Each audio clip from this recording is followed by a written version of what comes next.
Advanced courses తో పాటు first year నుండే campus recruitment training leading companies లో 13,000 plus placements with 13.5 lakhs highest package. Pahalgam ఉగ్రదాడి నేపథ్యంలో భారత్ పాకిస్తాన్ మధ్య ఉద్రిక్తతలు కొనసాగుతున్నాయి.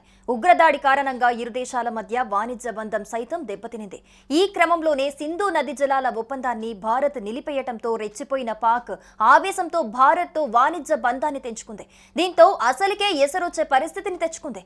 వాణిజ్య బంధం తెంచుకున్న కారణంగా ఆ దేశంలో ఔషధ ఎమర్జెన్సీని విధించాల్సి వచ్చింది.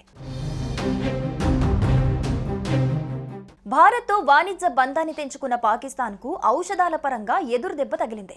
ఈ నేపథ్యంలో పాకిస్తాన్లో ఔషధ ఎమర్జెన్సీని విధించాల్సి వచ్చింది. తాజాగా ఔషధాల నిల్వల్ని సాధ్యమైనంతగా పెంచుకోవాలని సంబంధిత విభాగాలకు పాక్ వైద్య ఆరోగ్య శాఖ సూచించింది. ప్రస్తుతం భారత్ నుంచి పాకిస్తాన్ 30% నుంచి 40% ఔషధ ముడిసరకు, ఔషధంలో వాడే ప్రధాన పదార్థం, చికిత్స ఉత్పత్తులను దిగుమతి చేసుకుంటోంది. భారత్ నుండి రావాల్సిన సరుకు నిలిచిపోవటంతో స్వదేశంలో రోగులకు మందుల కొరత ఏర్పడే ప్రమాదం ఉంది. ఆ సమస్యను అధిగమించేందుకు పాకిస్తాన్ ఇప్పుడు విదేశాల వైపు చూస్తోంది.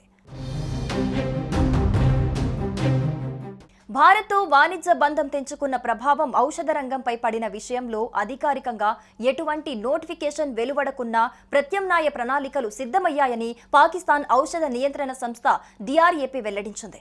చైనా, రష్యా, యూరోపియన్ దేశాల నుంచి ఔషధాలను దిగుమతి చేసుకునే అవకాశాలను పరిశీలిస్తున్నామని డిఆర్ఏపీ అధికారి తెలిపారు. రేబీస్ టీకా, పాముకాటు మందు, క్యాన్సర్ చికిత్సలకు అవసరమైన ఔషధాలను, మోనోక్లోనల్ యాంటీబాడీస్ తదితరాలను అత్యవసరంగా నిల్వ చేసుకోవాల్సిన అవసరాన్ని గుర్తించామని వివరించారు.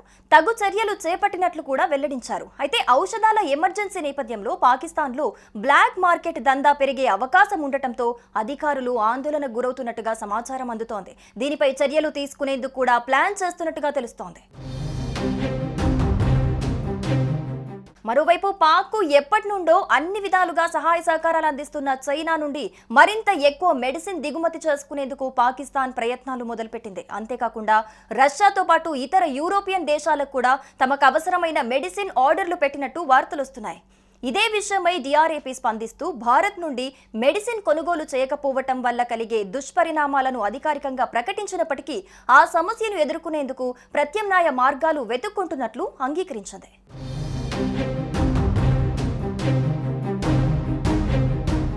సుమన్ టీవీలో మీ పర్సనల్ అండ్ బిజినెస్ ప్రమోషన్స్ కోసం కింది నెంబర్కి కాంటాక్ట్ చేయండి.